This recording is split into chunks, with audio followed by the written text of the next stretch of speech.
সালাতু ওয়াস সালাম এই আদম আলাইহিস সালাতু ওয়াস সালামের প্রতি বছর দুইজন করে সন্তান হয়। কয়জন করে? দুইজন করে সন্তান হয়, একজন মেয়ে একজন ছেলে। তো আগে নিয়ম ছিল যে ছেলের সাথে ভাইয়ের সাথে বোন হবে ওই বোনটা দ্বিতীয় ভাইয়ের সাথে বিবাহ করতে হবে, আর দ্বিতীয় ভাইয়ের সাথে যে বোনটা হবে এই বোনটা প্রথম ভাইয়ের সাথে বিবাহ করাইতে হবে। এই ছিল আগের যুগের নিয়ম। তো এই কুরবানি আসছে হযরত আদম আলাইহিস সালাতু ওয়াস সালাম, হযরত আদম আলাইহিস সালাতু ওয়াস সালামের দুই পুত্র ছিল, হাবিল এবং কাবিল। হাবিল ছিল বড়, কাবিল ছিল ছোট।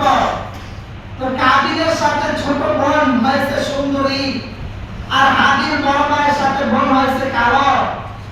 এবার আদম আলাইহিস সালাতু ওয়াস সালাম বলতেছেন, কাবিল তোমাকে এই কালো মেয়েটা বিবাহ করতে হবে, আর হাবিলকে বলছে তুমি এই সুন্দরী বোনটাকে বিবাহ করতে হবে।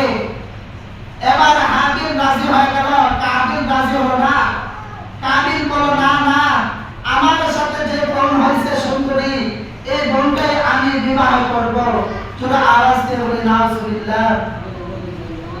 এবার কাবিল কি করলেন?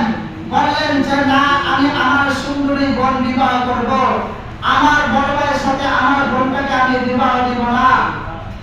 এবার আদম আলাইহিস সালাতু ওয়াস সালাম বললেন, তোমরা দুই ভাই কুরবানি দাও। কি দাও? কুরবানি দাও। কুরবানির সূচনা বলতেছি কোথা থেকে আসছে। তো দুই ভাইকে কুরবানি দিতে বলছেন। তো এবার দুই ভাই কুরবানি দিলেন পাহাড়ের মধ্যে।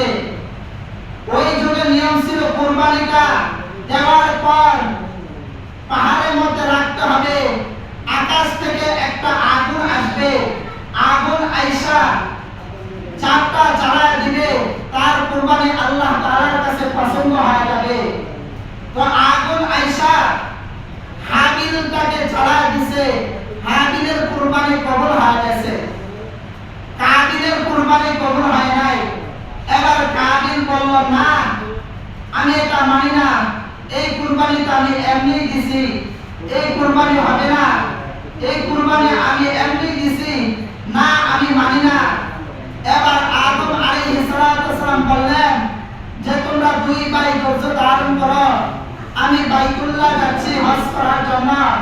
আল্লাহর একটা ঘর আছে বাইতুল্লাহ, ওই ঘর আমি তওয়াফ করে আসার পর তোমাদেরকে ঠিক সিদ্ধান্ত দেব। তো আদম আলাইহিস সালাতু ওয়াস সালাম হজ করার জন্য রওনা হয়ে গেছে। কাবিল চিন্তা করলো হাবিলকে এই সুযোগে মারা যায়, যেহেতু বাবা হজের মধ্যে চলে গেছে, বাবা আসার পর ঠিক সিদ্ধান্ত দিবে না এটা জানি, বাবা বড় ভাইকে ঠিক সিদ্ধান্ত দিবে, আমাকে দিবে না। এই জন্য বাবা আসার আগে আগে বড় ভাইকে হত্যা করতে হবে। তো কাবিল কি করলো? বাবা হজের মধ্যে চলে গেছে বাইতুল্লাহ। এবার কাবিল বড় ভাইকে বলতেছে, হাবিল বড় ভাই আমি তোমাকে এখন কতল করব, তোমাকে হত্যা করে ফেলব। বড় ভাই ডাক দিয়া বলে, কাবিল ভাই তুমি আমাকে হত্যা করতে পারো?